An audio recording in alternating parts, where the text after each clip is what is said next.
Bom dia, Caio. Bom dia, pessoal, tudo bem? Tudo bem e você? Tudo bem também. Então tá bom.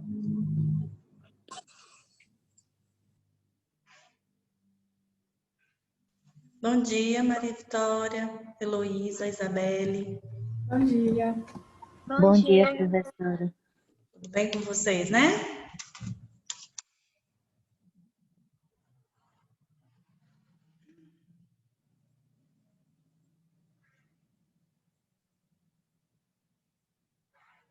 Última aula antes da semana de prova.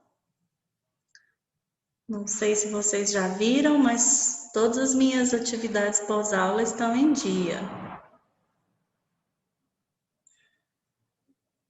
Todas as disciplinas. Hã? Parece chique.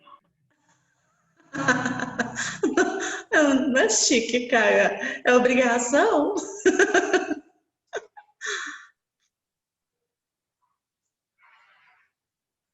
Bom dia, Luciana. Bom dia, professora. Cadê o resto do povo, minha gente? Só vocês seis hoje? Essa semana o povo tá desanimado. Eita! Nem o Rafael, nem o vô, nem a Amanda, que sempre participa, estão aqui. Cadê? A Amanda tá passando mal desde ontem. Oh, meu Professor Deus. do Padre, já tem um tempo que ele não vem. Já? É verdade. Vocês sabem o que foi? Não tem ninguém na turma que é mais próximo dele para conversar? Eu mando mensagem para ele, mas ele demora a falar, sabe? Sei. Não sei se ele está fazendo as coisas dele, mas ele demora muito a falar. Entendi. Deve ter as razões dele, né? Mas a Amanda Maria Vitória é alguma coisa séria? O que foi que ela está passando mal? Ontem ela me falou que tava com dor de cabeça, mas ela já tava com essa dor de cabeça desde semana passada, né? Eu não sei, ela ainda não respondeu. Ah, tá. Bom, aumentou um pouquinho. Chegou a Sabrina e a Rayane. Bom dia, meninas. Bom dia. A gente pode começar então. Acho que já tem 8 pessoas. Acho que não vai ter muito mais não, né? Vocês estavam tendo aula de quê? De humanismo. Tinha mais ou menos esse tanto? Era?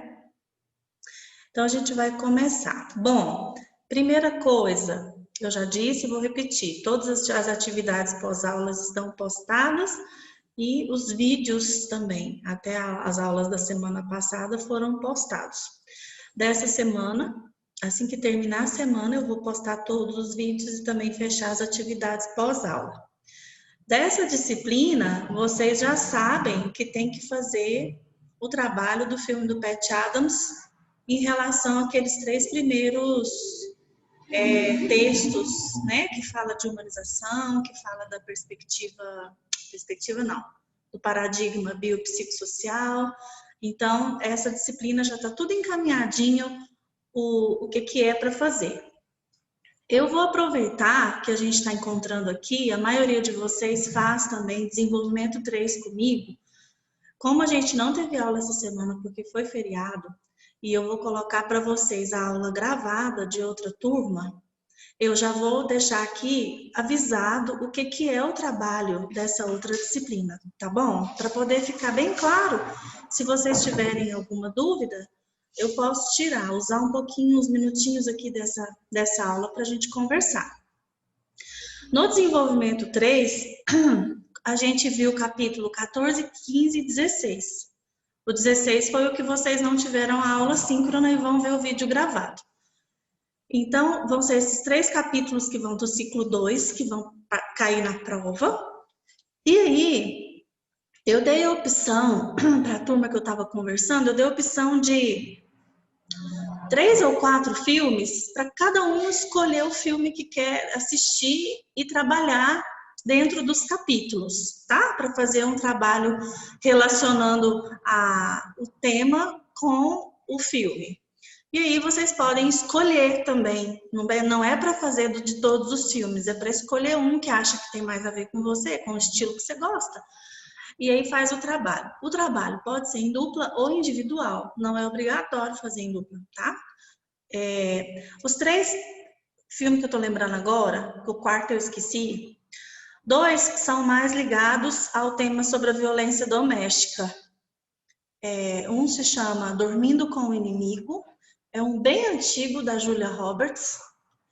O outro se chama Nunca Mais, tem na Netflix, é com a Jennifer Lopez. E esses 2 são mais pesados, né? Para quem gosta de um drama assim mais pesado, não tem muita violência, porque fala de violência doméstica.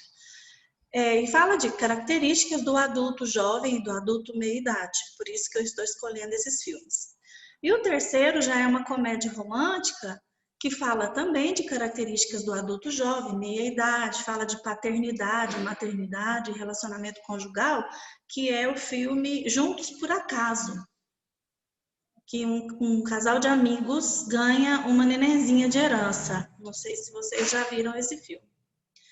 A quarta opção, eu confesso que eu esqueci agora. Então, eu vou falar com a representante de sala da outra turma e ver se ela me lembra qual é esse quarto filme. E aí eu comunico com a Maria Vitória, para ela falar para vocês. Então, são 4 opções. Vocês podem escolher um. Assim que começar a semana de prova, eu vou abrir as abas de tarefa. E aí vocês podem ir inserindo esses arquivos. Ficou claro, né? Professora, o do PET Água lá, ainda não tem a aba, né? Aí a senhora só vai abrir. Vou abrir. Acho que eu vou abrir hoje para ficar mais fácil, que vocês já vão encaminhando. Quem já fez já vai encaminhando. Porque eu olhei aqui agora, aí eu não vi, né? Não, talvez a pessoa depois, aí eu não vi. Tá, não, eu não abri nenhuma aba de tarefa ainda. Eu estava primeiro atualizando os pós-aula, que eu estava bem atrasadinha. Tá? Bom, se não tem nenhuma pergunta a respeito dessa outra disciplina, eu vou começar a aula dessa disciplina de hoje, beleza? Então, eu vou compartilhar a tela com o artigo que a gente vai conversar hoje, que é o último artigo desse ciclo que vai cair na prova, todos os artigos vão cair na prova, que é um artigo que se chama Abordagem Multiprofissional. Abriu para vocês? Vocês querem que aumente um pouquinho a letra? Ou tá bom desse tamanho? Tá bom, professor. Tá bom? Então, a gente estava falando da perspectiva do paradigma biopsicossocial, falando da atenção do indivíduo na sua integralidade, que o paciente, em qualquer situação, ele deve ser atendido observando as suas características, tanto físicas, quanto psicológicas, quanto sociais. E aí, pensando nesse mesmo aspecto, que esse indivíduo deve ser visto como esse todo, como essa completude, a gente vem falar sobre a equipe multiprofissional. O tanto que trabalhar, atender ou ser atendido com essa possibilidade interdisciplinar é interessante, traz mais benefícios, enriquece o diagnóstico, enriquece o tratamento. Então, a gente vai falar sobre essa perspectiva nesse sentido, porque por que a gente tem que falar isso? Professora, mas eu não vou trabalhar na área da saúde, mas é uma possibilidade que vocês têm que estar abertos, porque ela tem crescido cada vez mais hoje em dia. E não somente na área da saúde, não somente em hospitais, mas na área organizacional, na área escolar. Sempre trabalhar em equipe é mais positivo, né? É mais abrangente. Então, quando a gente conversou lá na aula sobre a lista das habilidades, o que um psicólogo deve ter como habilidade, nós falamos dessa capacidade de trabalhar em equipe, de se comunicar, de dialogar, né, a respeito das informações. Então, é muito importante vocês terem em mente Inclusive, quando for fazer concurso, sempre vão aparecer questões, vocês vão lembrar de mim, vão aparecer questões falando sobre isso, sobre o paradigma biopsicossocial, que é bem atual, e sobre a abordagem multiprofissional. Então, é por isso que eu vou apresentar esse texto para vocês. São pouquíssimas páginas, são 2 páginas e um pedacinho. Eu grifei as partes que eu achei mais importantes. Pode ficar parecendo que eu grifei tudo, mas não grifei tudo, não. Porque ele é pequenininho para a gente conversar. Então, por que é necessário, né, trabalhar multiprofissionalmente? Porque a cada dia isso vem sendo, como eu acabei de dizer, isso vem sendo incorporado nas práticas diárias de diversos setores. Então, é muito importante que vocês tenham esse treinamento, que vocês tenham essa consciência de que os profissionais da área da saúde, eles devem deixar de lado obstáculos, barreiras, preconceitos em relação a pudores, em relação ao seu trabalho. Tem muito profissional que é muito ciumento, né? Não quer compartilhar informações. Mesmo dentro do sigilo e do código de ética que o psicólogo tem para com as pessoas com quem ele trabalha, há a possibilidade de trabalhar multidisciplinarmente. Então, eu não vou, por exemplo, num prontuário multidisciplinar, multiprofissional, eu não vou escrever tudo que eu converso com o meu paciente. Eu vou escrever as informações importantes para os outros profissionais trabalharem em conjunto comigo. Então, em nenhum momento eu vou pecar em relação ao sigilo. É muito importante a gente ter coragem, ter determinação e sempre ter autocrítica para conseguir colocar esse trabalho em prática. Aí, esse capítulo, esse pequeno artigo que eu trouxe para a gente conversar, ele traz um exemplo de um diagnóstico que pode ser tratado multidisciplinarmente. Então, outros diagnósticos também podem ser tratados dessa forma, mas eles trouxeram a hipertensão. Então, é um ótimo modelo para a gente perceber como que dentro da hipertensão, qual é a atuação de cada profissional e qual que é a atuação da equipe. Então, a doença, vamos falar um pouquinho para todo mundo entender. Hipertensão arterial é uma doença que envolve muitos fatores. Tem uma predisposição genética, tem uma questão de sedentarismo, tem uma questão de alimentação, de estresse. Então, tem muitos fatores que envolvem a hipertensão. Então, é por isso que precisa, é um exemplo excelente para a gente trabalhar os objetivos que vão exigir vários profissionais dando a sua opinião a respeito das ações que devem ser executadas, e isso vai ampliar, com certeza, o sucesso desse tratamento. Eu vou descer aqui agora. Aí eles falam um pouquinho sobre a hipertensão, falam um pouquinho sobre esse processo de mudança, que às vezes os pacientes eles são um pouco, talvez, resistentes à mudança, eles querem ser atendidos dentro da sua individualidade e não em grupo, né? Então, ele tem o seu entendimento e isso também deve ser trabalhado com paciência pela equipe. Então, o que o trabalho da equipe multiprofissional vai oferecer, tanto para um paciente individualmente, como também para a comunidade? Vai poder trazer uma possibilidade de prevenção de saúde, de mudança de hábitos, de atitudes que vão trazer qualidade de vida e também o tratamento. Colocar todo mundo consciente sobre os riscos que tem para a saúde de uma maneira global. Não é só o médico falando que tem que tirar o sal da comida.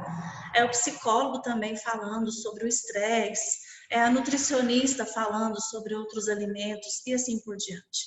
Então, vamos lá. Como seria uma equipe multiprofissional? Está aqui nesse pedacinho, ó. Quem que trabalha na equipe multiprofissional?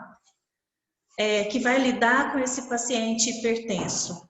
Os médicos, os enfermeiros, os técnicos de enfermagem, os auxiliares, as nutricionistas, os psicólogos, os assistentes sociais, professores de educação física, fisioterapeuta, musicoterapeuta, farmacêutico, funcionários administrativos têm que entrar, e os agentes de saúde, que são aqueles que andam pelo bairro, eles também fazem parte da equipe multiprofissional. Vocês imaginavam, cá para nós, vocês imaginavam que tinha essa quantidade esse leque tão grande de profissionais dentro de uma equipe? Eu também fiquei surpreendida. Eu imaginava, vamos pensar de maneira bem limitada, eu pensava que era um médico, enfermeira, um psicólogo e uma nutricionista. Pá, não é? A gente imagina assim, só o máximo que a gente pode imaginar. Então, como que cada um, é muita gente, como que cada um vai trabalhar dentro da equipe? Todo mundo vai trabalhar dentro dos seus limites, da sua formação. Eu não tenho que dar palpite sobre o medicamento, a minha área não é essa. Eu não tenho que dar palpite sobre o exercício físico, a minha área não é essa. Então é fundamental que haja esse respeito pelos limites de ação de cada um dos membros da equipe, para não ter nenhum tipo de conflito. Não é uma equipe que vai competir para saber quem é o melhor profissional. Pelo contrário, é uma equipe que todo mundo é do mesmo time. Todo mundo tem o mesmo objetivo, que é a saúde do paciente. Então, quando, por exemplo, olha só, aqui nesse artigo nem fala, mas eu vou levantar um conflito possível, né? Um psicólogo dentro da mesma equipe que um musicoterapeuta. Onde é que pode chocar? Onde é que pode... Vocês percebem que tem algum momento ali que pode chocar? Só de falar que é terapeuta, a gente já fica assim... Sabe o que às vezes é importante? A gente não ter insegurança. A gente não ter guerra de egos. Não tem que ser o mais importante. Não existe o profissional mais importante dentro dessa equipe. Não existe. Essa lista de profissionais não está em ordem hierárquica. A gente não tem que se sentir mais importante que o assistente social, o fisioterapeuta e todos esses que foram citados após o psicólogo. E também não temos que nos sentir menos importantes do que o médico, o enfermeiro e o nutricionista que foram citados antes. Percebe que todo mundo estudou, cada um está na sua área, cada um vai dar a sua contribuição, não é uma competição. Isso tem que ficar bem claro para não gerar conflitos dentro de uma equipe. E mesmo que você tenha clareza disso, às vezes acontece de outro profissional não ter essa clareza. Então é importante, inclusive, para você dar uma dica, né? Se alguém vier muito alterado, falar, porque você é isso, você é aquilo. Olha, nós estamos no mesmo time, nós não estamos competindo. Beleza, essa é a sua opinião, muito obrigada. Para não gerar conflito, a gente tem que saber trabalhar dentro de uma equipe. Bom, dito a respeito das principais, de alguma desvantagem, né, que pode ocorrer, vamos falar sobre as principais vantagens da atuação multiprofissional. Eu não sublinhei isso aqui, mas isso aqui é importante também, ó. Não é sempre que uma equipe é formada por todo mundo desse jeito. Não são todas as equipes que têm essa quantidade de profissionais. O ideal era que sim, mas a gente sabe que nossa realidade brasileira é bem limitada, né? Então, vamos falar das principais vantagens. Uma equipe significa que a gente pode dividir trabalho, dividir forças, então um número maior de pessoas pode ser atendido. O tratamento desses indivíduos vai ser muito superior ao tratamento daquele que só ia medir a pressão no postinho. E aí? Só aferia a pressão, sabia que estava alta, e era encaminhado para o médico. É diferente daquele que vai ter um atendimento multiprofissional. E a outra vantagem é que, quando esses pacientes são atendidos por uma equipe multiprofissional, eles aprendem muita coisa, eles entendem muita coisa sobre o seu processo de doença e cura, e eles passam a ser replicadores, eles passam a ter condições de dar informações a respeito do tratamento para outras pessoas. E isso é muito válido em vários tipos de doenças. Outra vantagem, o crescimento profissional. Penso tanto que é interessante você ter uma experiência dessa, né? Você perceber que seu colega ou seus colegas de equipe têm trabalhado junto com você e vocês verem a melhora do paciente, juntos comemorarem. Se alguma coisa der errado também, o lado negativo a gente também tem que citar, nós temos o apoio um do outro para poder conversar, né? Então, há também um favorecimento de aumento de pesquisa, porque se eu trabalho numa equipe multiprofissional, eu posso me atentar para alguns fatores que eu nunca pensei, que eu nunca imaginei. E aquilo pode me desafiar a fazer uma nova pesquisa em relação àquele tipo de problema, né? Quais são as ações? Como que uma equipe multiprofissional trabalha? Vocês já foram atendidos? Algum de vocês já foi atendido por uma equipe multiprofissional? Vocês já tiveram essa experiência? Não? Vocês imaginam como que seria o trabalho de uma equipe desse jeito? Dá para imaginar, né, pelas séries assim de fora que a gente assiste, que a maioria engloba muitos profissionais, né? Então é mais aqui no Brasil mesmo que tem essa falta. Existem já algumas melhorias nesse sentido, Maria Vitória, nos nossos postos de saúde, mesmo que esteja bem no início. Antes, as unidades de saúde tinham um médico de vez em quando, ou um plantonista, aí tinha a técnica de enfermagem e o agente comunitário. Hoje tem o cirurgião dentista, que nem foi citado aqui, mas tem o dentista no postinho. Tem alguns postinhos que tem outras especialidades, que tem nutricionista, que tem fisioterapeuta. Então, assim, psicólogo ainda não tem de concurso público, né, para a área pública, mas eu acredito que em breve essa equipe multiprofissional pode crescer e alcançar também esse lugar junto com as unidades de saúde. Inclusive, é um campo de estágio do curso de psicologia, apesar de não ter o psicólogo em todas as equipes multiprofissionais.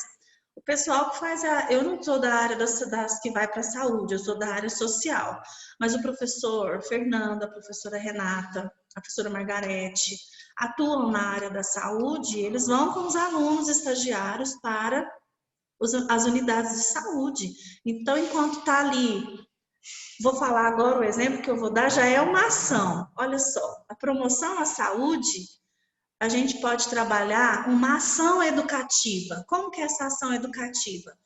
Os pacientes estão na sala de espera, esperando para ser atendidos pelo médico ou pelo dentista, e o pessoal da psicologia vai fazer uma palestra sobre autocuidado, uma palestra sobre estresse, sobre autoestima, sobre motivação, sobre conflitos familiares, temas ligados à psicologia que também implicam na saúde daquelas pessoas.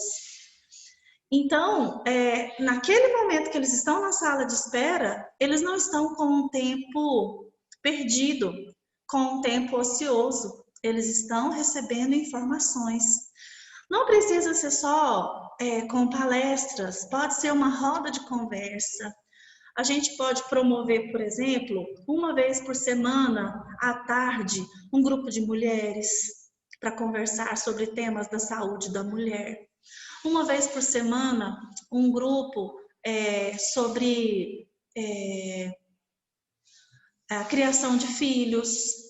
No posto de saúde tem as gestantes, elas vão lá para fazer o pré-natal. Olha a quantidade de tema que a psicologia pode trabalhar com esse grupo de gestante.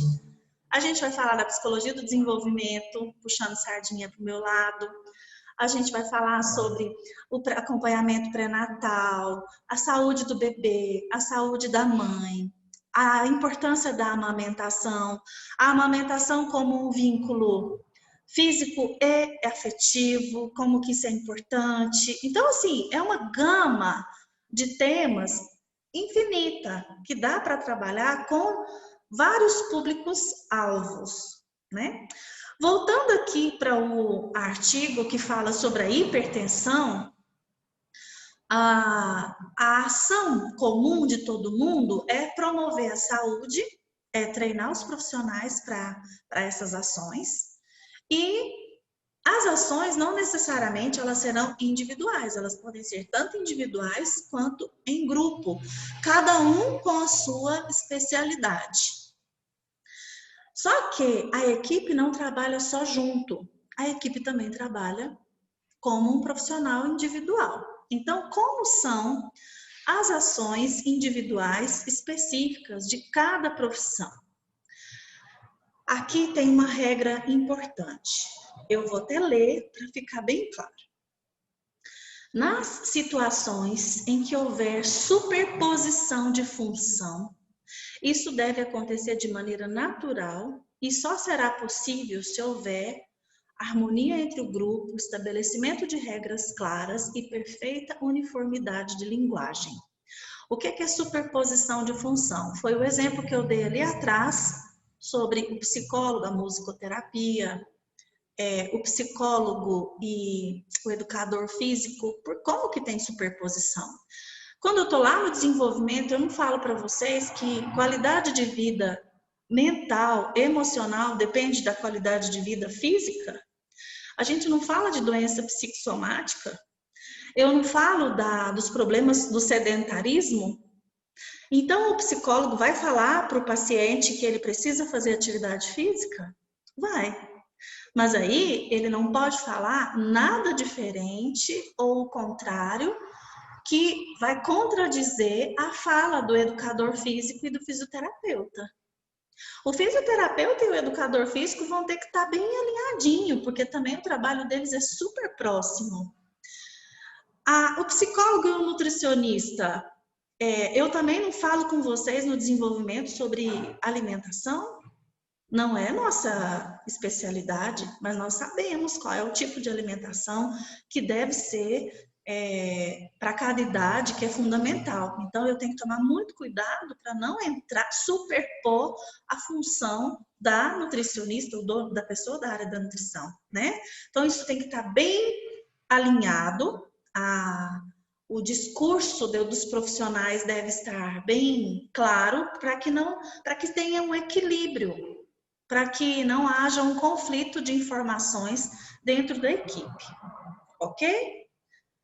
Aí, esse texto aqui vai trazer exatamente as funções específicas, olha só, do médico, do enfermeiro. Nós não vamos falar da função desse povo aí. A gente precisa saber? A gente precisa saber. Vocês vão ler, porque é importante você saber. Mas agora nós vamos nos concentrar na nossa área. Aqui está falando da participação da nutricionista, do musicoterapeuta, dos funcionários administrativos. E aqui, nesse pedacinho aqui, vai falar sobre a participação do psicólogo. O que o psicólogo vai fazer individualmente com aquele paciente que é qual? O hipertenso, que é o modelo que está sendo citado aqui nesse texto. Então, dentro da consulta com o psicólogo, o que deve ser feito? Qual que é nosso papel? Qual que é a nossa função?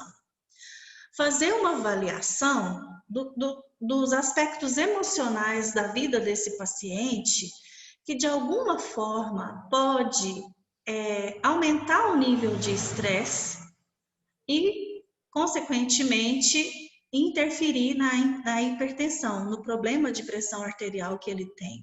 Então, lembra da anamnese? A gente vai fazer uma anamnese completa com esse paciente, a gente vai fazer um levantamento, um histórico de vida da infância, dos parentes que têm hipertensão, a gente vai falar sobre a rotina dele, né? Com quem que mora, porque se a gente vai fazer um levantamento dos aspectos emocionais que interferem na qualidade de vida, eu tenho que saber com quem que mora, se trabalha, onde que é a fonte de estresse, para eu ajudar esse paciente com essa fonte de estresse. Também é necessário que o psicólogo faça um levantamento de informação quanto à questão da saúde no geral desse paciente. Então, eu vou falar sobre... Não adianta o nutricionista falar para o paciente que ele precisa comer direitinho e a dieta é aquela, é aquela, é aquela. Aqui na minha consulta, eu percebo se ele tem intenção realmente de mudar o hábito de vida. Porque se ele não tiver intenção, gente, o nutricionista pode morrer de falar, de montar planos de dieta que não vai alterar. Então, faz parte do nosso trabalho a conscientização. Quer melhorar? Quer? Está disposto a fazer alguns sacrifícios? Não é fácil, não. Não, estou disposta, estou disposto, quero melhorar. Então, vai ter que mudar alguns hábitos, inclusive aqueles hábitos alimentares que a nutricionista colocou para o senhor. E aí a gente vai conversar sobre isso. Essa conscientização é muito importante e isso é nosso papel. Até a conscientização no sentido do medicamento. Tem muito paciente hipertenso que toma o medicamento e aí melhora a pressão. E aí eles falam assim, não, preciso tomar esse aqui o resto da vida, não. Vou parar. E aí, sem indicação médica nenhuma, eles tiram a medicação. E aí bagunça tudo de novo a pressão arterial deles. Então, a manutenção do medicamento, essa consciência de todo o processo, é nosso papel. Eu faço isso direto com os meus pacientes, a respeito da medicação que o psiquiatra passa. Eu às vezes nem conheço o psiquiatra, mas eu sei que meu paciente tem atendimento com um médico e sei da importância do valor da medicação para o tratamento daquele paciente. Então, a minha insistência é incisiva e é papel nosso insistir na medicação. Perdão, peraí. Eu vou fazer também, o psicólogo vai fazer também atendimento aos familiares. Para quê? Se esse paciente tem que mudar algum hábito de vida, é muito difícil ele mudar esse hábito de vida sozinho. A família tem que estar consciente disso, tem que ajudar. Não adianta ele não poder comer determinados alimentos e a família... Já pensou? Ele tem que diminuir o sal. Aí a família faz um churrasco, taca o sal grosso ali na carne em cima da churrasqueira. Não está ajudando. Dá mais vontade de comer, é uma tentação. Então, assim, não é que a família toda é um adulto, ele tem que ter consciência. A família toda não tem que entrar na mesma dieta. Mas ajudar, na medida do possível, a fortalecer essa ideia. O papel do psicólogo também é fazer um treinamento de controle de estresse. Isso aqui é bem na área cognitiva comportamental, algumas técnicas. E o trabalho sistemático junto com a equipe. Depois que eu atendi o paciente, fiz tudo isso aqui, é função do psicólogo. Promover entrosamento e harmonia. É nossa área, gente. Então, se tiver conflito dentro da equipe, nós somos responsáveis. Mesmo que o conflito não tenha nada a ver. Não, é o médico lá discutindo com o nutricionista, eu não vou me meter. Mas você não é da equipe? Você não era da área da psicologia? Então, você vai sim colaborar, você vai... Não, pessoal, vamos conversar, nós podemos ser mediadores, né? E isso é objetivo da função do psicólogo, trabalhando dentro de uma equipe multiprofissional. Ficou claro, pessoal, essas principais tarefas aqui do psicólogo dentro da equipe? Não é tão difícil assim, né? É um trabalho bem importante e bem tranquilo. O texto fala de participação da assistente social, do professor de educação física, do farmacêutico, do fisioterapeuta. Aí sobe e fala do musicoterapeuta, dos funcionários administrativos e do agente de saúde. Então, explica direitinho a função de cada um dentro do seu contexto profissional. E aí vai falar, e as ações em grupo? O que a gente vai fazer como equipe? Eu acabei citando um pouco sobre isso lá atrás. As ações educativas que podem ser desenvolvidas, né? Eu posso fazer um trabalho tanto em grupo, com os familiares, com a comunidade, como também eu posso fazer um trabalho, uma atividade individual. Então, a equipe, ela vai se reunir de tempo em tempo, ela vai ter que conversar. Vocês devem imaginar como que é, por exemplo, um conselho de classe. Vocês sabem como que é que funciona um conselho de classe na escola? Que cada professor fala sobre o aluno tal, né? Assim, todo mundo tem média, está acima da média, esses alunos, beleza, são ótimos, participativos, tranquilo, não estão dando trabalho para ninguém, então não são nem citados no conselho de classe. Aí tem aqueles que estão faltando um pouquinho de nota para passar, e aí vão os professores de cada disciplina vai dar a sua opinião. Não, eu acho que ele precisa ficar, ele precisa ser reprovado porque ele não aprendeu nada. Aí o outro fala, não, ele está esforçando, vamos dar esse reforço para ele, vamos dar esse estímulo, ele está se esforçando. Não, aí o outro professor fala, não, ele é custoso demais, ele é indisciplinado. E fica todo mundo discutindo sobre o nome do mesmo aluno, tentando entrar num consenso, cada um com a sua opinião dentro da sua disciplina. É a mesma coisa, gente. É a analogia que eu estou tentando fazer com a equipe multiprofissional. Cada pessoa vai falar sobre a evolução com aquele paciente. Olha, esse mês eu consegui convencer o paciente de que ele precisa realmente mudar os hábitos alimentares. Eu tô com você, viu? Fala com o nutricionista. Tô com você, sempre pontuando para ele essa importância. Ou senão a gente pode falar, olha, falar para o educador físico. Mesmo você passando aquelas atividades físicas, ele está muito desmotivado. A gente vai ter que mudar o sistema com ele. O que a gente pode fazer para colaborar um com o outro?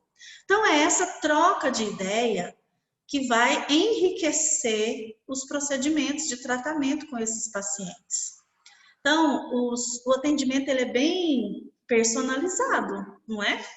É bem enriquecido com a experiência de cada profissional dentro da sua área. Por isso que aqui está falando que tem reuniões de equipe. Isso que eu estou falando é da reunião de equipe, porque também tem uma reunião com os pacientes. A gente pode reunir todos os pacientes, o grupo de hipertensos, o grupo de diabetes, o grupo de gestantes. Tem esses grupos prontos já nas unidades de saúde, eles já funcionam assim. Eu já acompanhei os alunos da odontologia no estágio nas unidades de saúde, e aí a gente fazia caminhada com os pacientes, a gente fazia atividades de conscientização sobre a higiene bucal, mas fazia caminhada, fazia exercícios, tudo junto com a equipe de saúde que estava promovendo atividade para os hipertensos. Então já existem esses grupos prontos e dá para reunir com eles. Eu vou desligar porque faltam 5 segundos para acabar esse link e a gente volta para encerrar, tá bom? Eu tenho 10 pessoas comigo, vou esperar vocês 10.